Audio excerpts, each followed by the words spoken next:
자, 그리고 이제 화물연대 정부가 되게 강력하게 대응을 하고 있죠. 그래서 이거 관련돼가지고 지금 물류가 제대로 돌아가지 않아가지고 되게 생각보다 많은 그 손실을 좀 많이 보고 있습니다. 네. 이거에 대해서 정부가 되게 강력하게 공세를 밀어붙이고 있어요. 강경 대응 공세에 통했나? 그래서 이제 시멘트 출하량도 조금 회복이 되고 있고 비노조들이 지금 움직임을 보이고 있습니다. 그래서 이제 아직까지도 이제 그 파업을 하고 있지만 그래도 이제 많은 분들이 지금 다시 직장으로 돌아가시는 모습들을 좀 보이고 있네요. 이거 관련돼 가지고 화물연대도 지금 메시지 보내고 난리 났습니다. 어떤 메시지? 잡아라.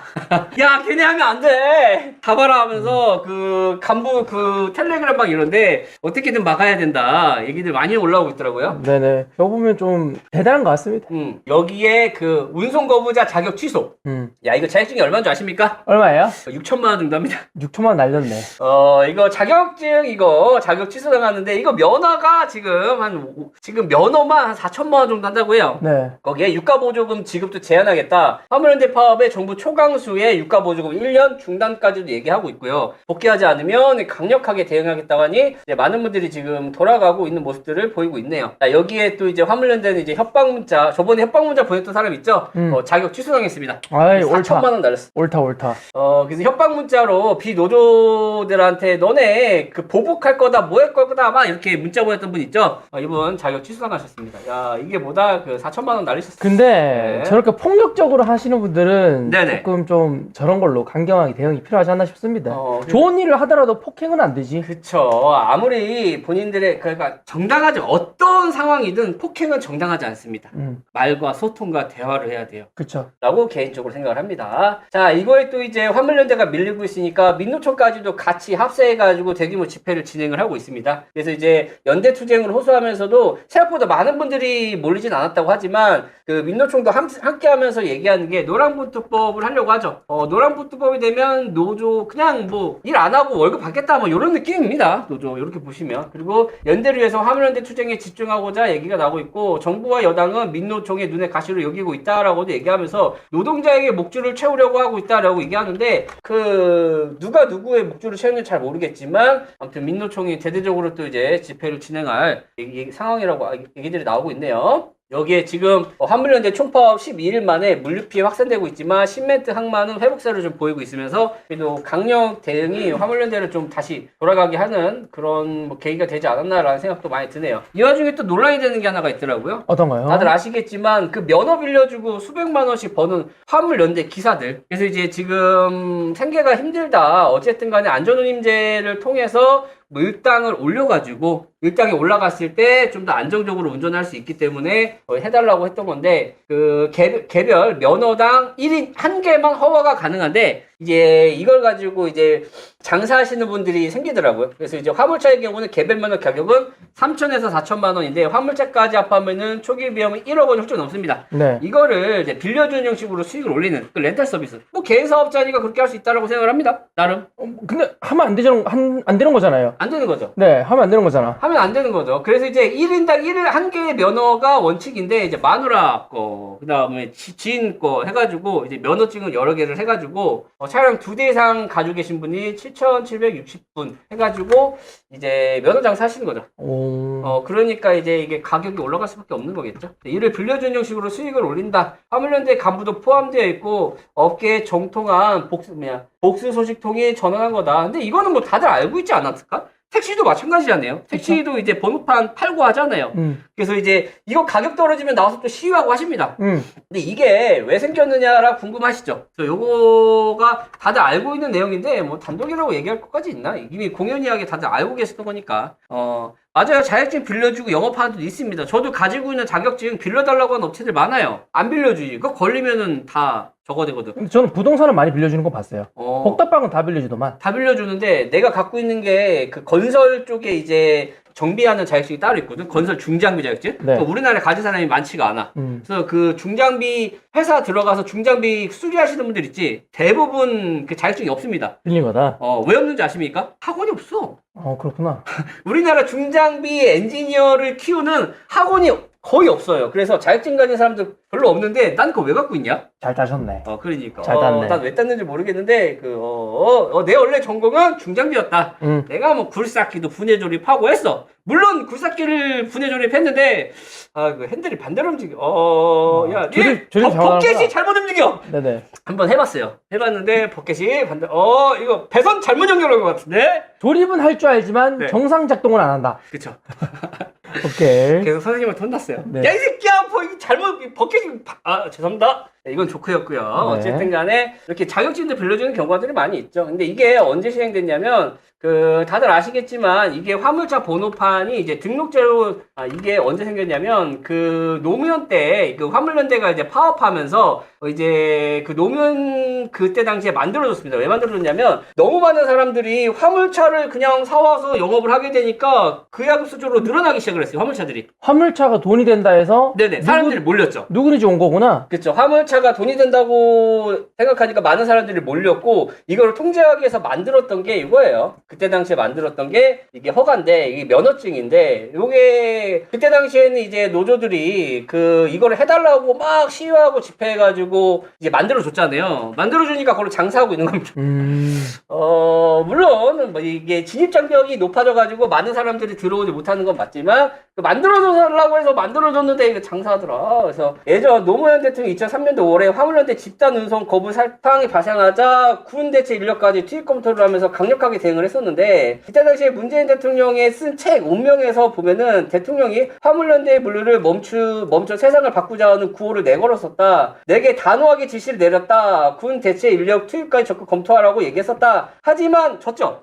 져가지고 결국은 화물연대 파업에 타결을 했고요. 타결하면서 만들어준 겁니다. 이 허가제가. 그러면서 이게 말이 타결이지 정부가 그때는 졌습니다. 네네. 그리고 나서 원하는 걸 다 들어줬는데 2달 있다가 또 파업합니다. 2달 있다가 다시 파업을 진행을 하고요. 그래서 화물연대는 그해 8월 달에 두 번째 총파업을 벌이면서 문 전 대통령께서는 딱한 사정이 이해할 수 있었던 1차 파업과는 달리 무리한 파업이었다. 라고 얘기도 하죠. 그래서 정부는 온종으로만 대할 수 없다라고 하면서 법과 원칙대로 단호하게 대응하지 않을 수 없었다 해가지고 2차 파업에서는 승리를 합니다. 네. 안 들어줬어요. 1차 파업에서는 들어줬거든요. 그래서 나온 게 뭐다? 요거예요.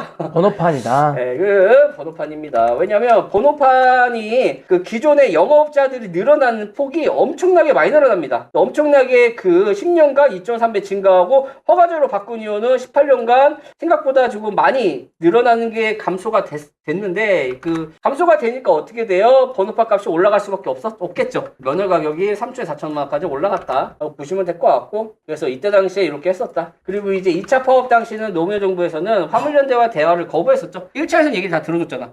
얘기 다 들어줬는데 두 번째 2차 때 또 지랄하니까 야, 말 안 들어 라고 얘기했었고, 그때 당시에도 경유세 보조금 지급을 중단하고자 지도부에서 16명이 업무방해 혐의로도 체포하고 사업 처리까지 했죠. 지금이랑 좀 비슷하게 하는 것 같아요. 하는 것 같고, 지금 보조금 요거 중단하겠다고 협박하고 있잖아요. 그쵸.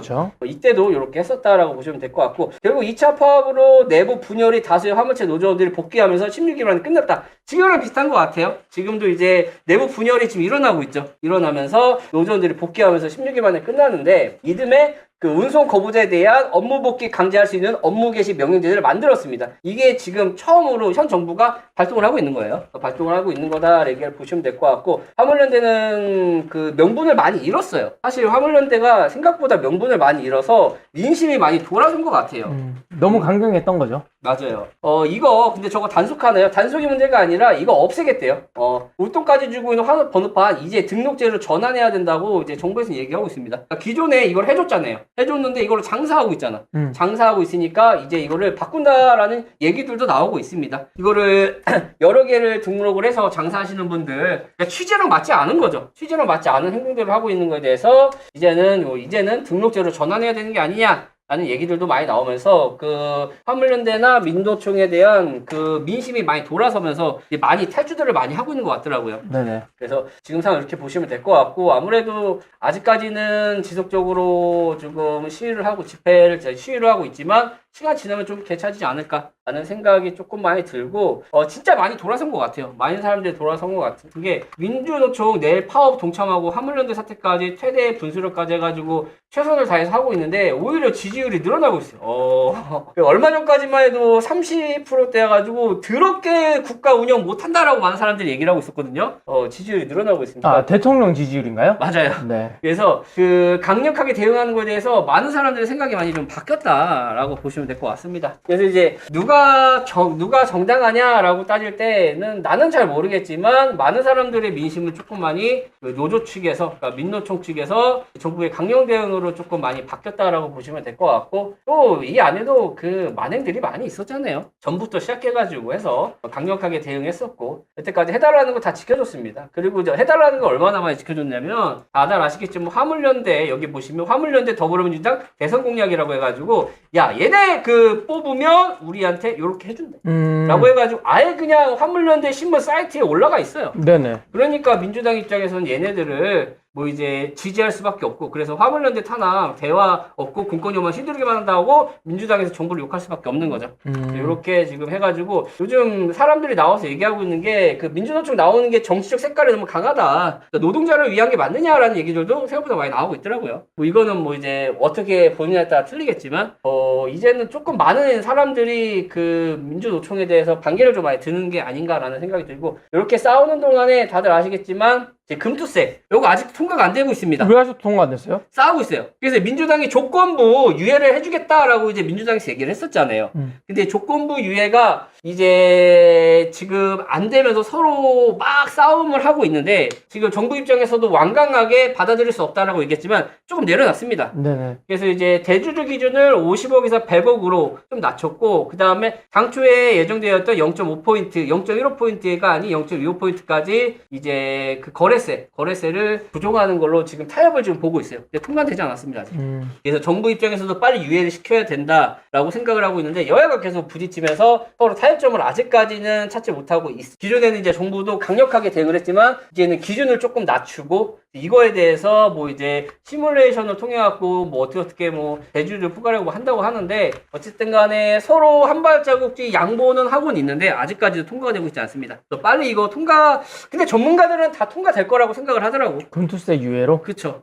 민생을 담보로 협박하는 거잖아요, 어떻게 보면은. 우리의 목을 조르고 있잖아. 네네. 그래서 아마 주가 빠지고 이러면 경제가 더 나빠질 건데, 그 기업들도 더 힘들어질 건데, 그거를 예상을 다들 하고 있잖아요. 그래서 그런지 정부 입장에서 어떻게든 좀 통과를 시켜보려고 기존에 생각했던 거를 좀 낮추긴 했습니다. 이제는 뭐 반대쪽에서 어떻게 받아들이냐에 따라서 유예가 될지가 결정이 될 것 같은데, 받아들일 것 같다라고 생각은 하고 있어요, 다들. 네네. 이것뿐만 아니라 또 이제 여야의 갈등 때문에 지금 예산안도 지금 합의가 안 되고 있죠. 그래서 이제 원래는 2일까지 예산안 처리가 돼야 되는데 9일까지로 좀 넘겨졌습니다. 그래서 이제 며칠 안 남았죠. 그래서 예산안도 지금 여야 합의가 안 되고 있어가지고 정책들이 지금 거의 다 스톱되어 있는 상태죠. 빨리 좀 잘해가지고, 지금 아니 백화점 가면 롤렉스가 걸려있다니까.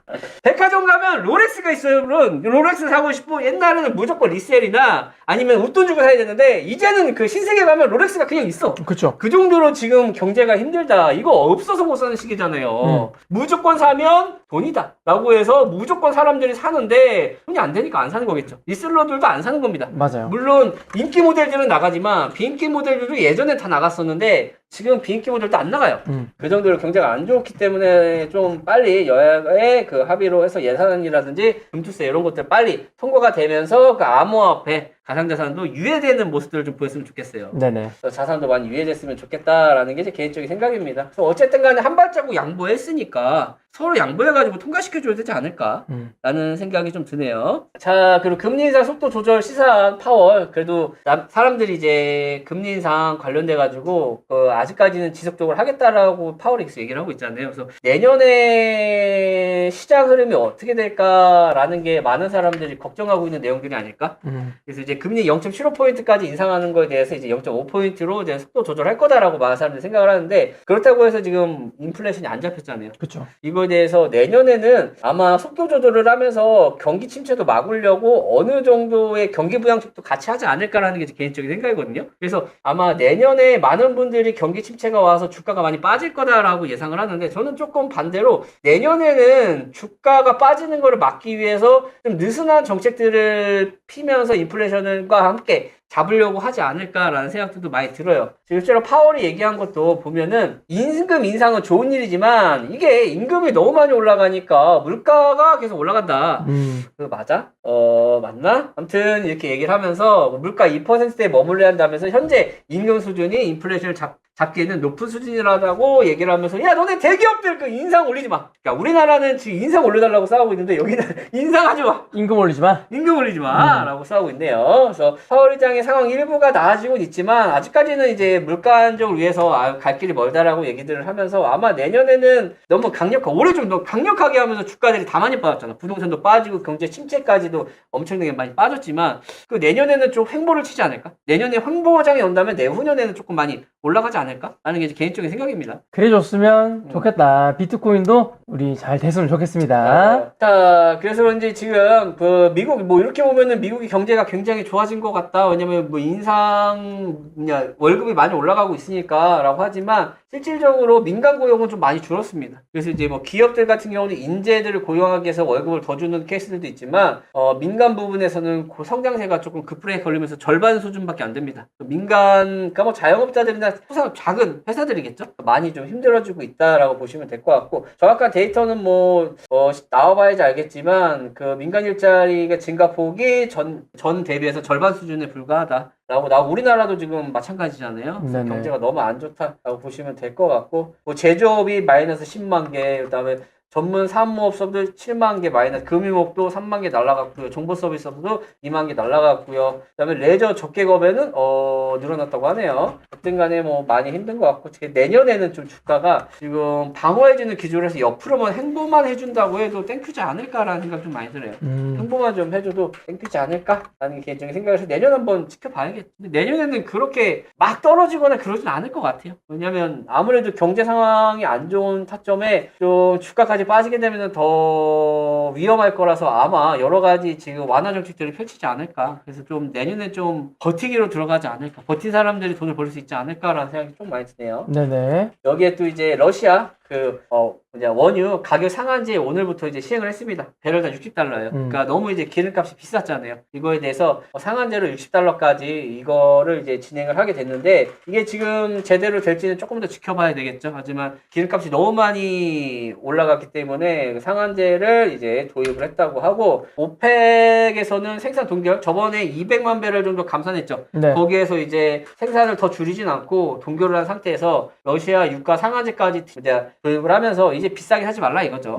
많은 국가들이. 근데 이제 문제는 이제 중국과 인도에서 이거를 어떻게 받아들이냐에 따라서 조금 달라지겠지만 물가도 좀 안정화가 좀 빨리 됐으면 좋겠다. 네네. 이것도 좀 안정화가 돼야 뭐 인플레이션이 조금 잡히지 않을까라는 생각이 많이 드네요. 아무튼 그 중국에서 많이 사가잖아요, 러시아 거를.